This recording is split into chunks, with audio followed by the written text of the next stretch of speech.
let's say you're socially anxious. Okay, so what happens when you're socially anxious? You go to a party, your heart's beating. Why? The party is a monster. Why? Because it's judging you. And it's judging you, it's putting you low down the dominance hierarchy, because that's what a negative judgment is. And that interferes with your sexual success. And that means that you're being harshly evaluated by nature itself. Right? So you are confronting the dragon of chaos when you go into the social situation. And so what do?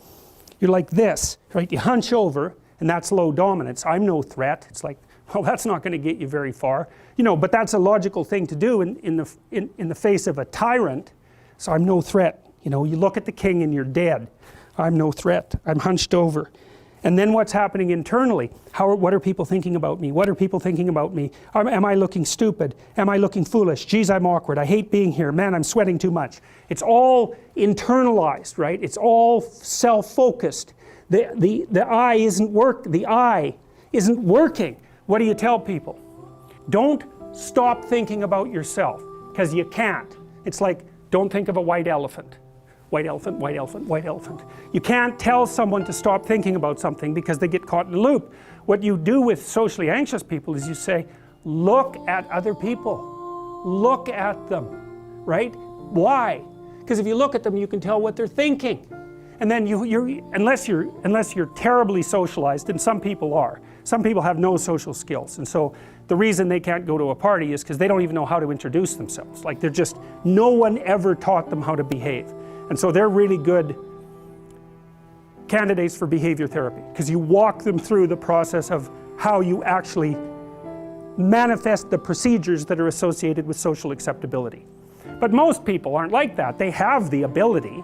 So if they're really introverted and high in neuroticism, they can usually talk quite well to someone one-on-one. Why? Because they look at them. Well, if I look at you, it's another thing to do if you're ever speaking to a group of people. Never speak to the group of people. That doesn't exist. You talk to individuals, and then they reflect for you the entire group, because they're all entrained.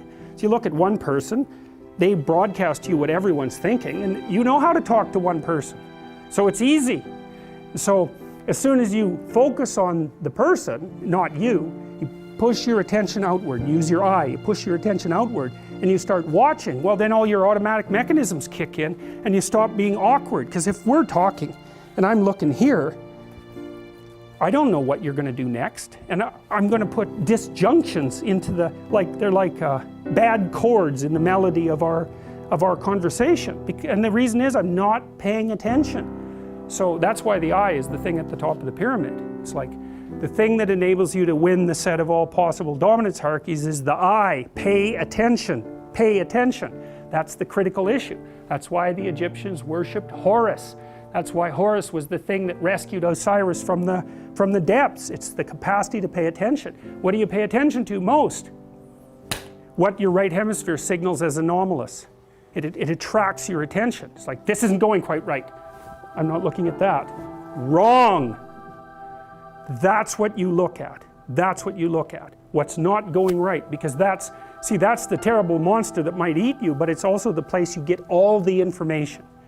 So that's why it's useful to have discussions with your enemies, because they will tell you things you do not know. And that's such a great thing, because if you don't know them, well, you're not very smart, are you?